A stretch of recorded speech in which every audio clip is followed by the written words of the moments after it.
এবারে নজর রাখবো দিল্লির কালকাজি মন্দিরে প্রসাদ নিয়ে বচসার জেরে দিল্লির কালকাজি মন্দিরে তাণ্ডব একদল যুবকের। লাঠি ও রড দিয়ে পিটিয়ে খুন মন্দিরের সেবায়েতকে। পাশবিক এই ঘটনার জেরে তীব্র চাঞ্চল্য দেশের রাজধানীতে। এ ব্যাপারে বিস্তারিত জানবো, আমাদের সঙ্গে রয়েছে প্রতিনিধি সৌম্য মুখোপাধ্যায়। সৌম্য, এই যে দিল্লির কালকাজি মন্দিরে প্রসাদ নিয়ে বচসা, লাঠি রড দিয়ে পিটিয়ে খুন মন্দিরের সেবায়েতকে, কি জানাবে?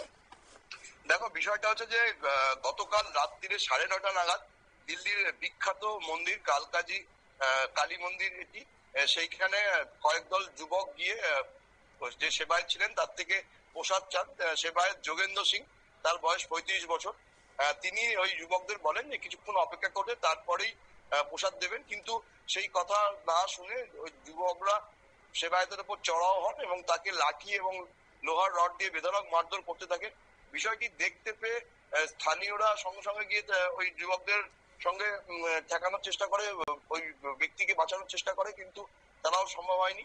এবং পরে যখন ওই যুবকরা আরো লোক জমে যাওয়ায় ঘটনাস্থল থেকে পালিয়ে যায়, তখন ওই যুবকদের মধ্যে একজনকে আটক করে, পাশাপাশি ওই সেবায়তকে উদ্ধার করে দিল্লির এইমস এর ট্রমা কেয়ারে নিয়ে যাওয়া হয়। কিন্তু সেখানে কিছুক্ষণের মধ্যেই শেষ নিঃশ্বাস ত্যাগ করেন ওই ব্যক্তি। যে জানা যাচ্ছে যে ওই যোগেন্দ্র সিং, যিনি সেবায়ত ছিলেন, তিনি উত্তরপ্রদেশের হারদই জেলার বাসিন্দা ছিলেন এবং 15 বছর ধরে মন্দিরে দেখভাল করে আসছিলেন। কিন্তু এই যুবকরা যে কি মদ খেয়ে এসেছিল কিনা এখনো পর্যন্ত পুলিশ বুঝতে পারেনি। কিন্তু যে ধরা পড়েছে অতুল পঞ্জের নামে ওই যুবককে গ্রেপ্তার করে তাকে জেরা করা হচ্ছে, বাকিদের সন্ধানে তল্লাশি চালানো হচ্ছে।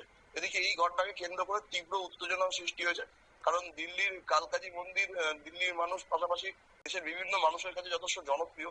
ফলে এই মন্দিরের এই ধরনের গন্ডগোল একটা অন্য মাত্রা দিয়েছে। ফলে গোটা দিল্লি জুড়ে চাঞ্চল্য সৃষ্টি হয়েছে। পুলিশ সব রকম চেষ্টা করছে অভিযুক্তদের গ্রেপ্তারের জন্য, কিন্তু এখনো পর্যন্ত তাকে গ্রেপ্তার করতে পারেনি। দিয়া, ধন্যবাদ সৌম্য।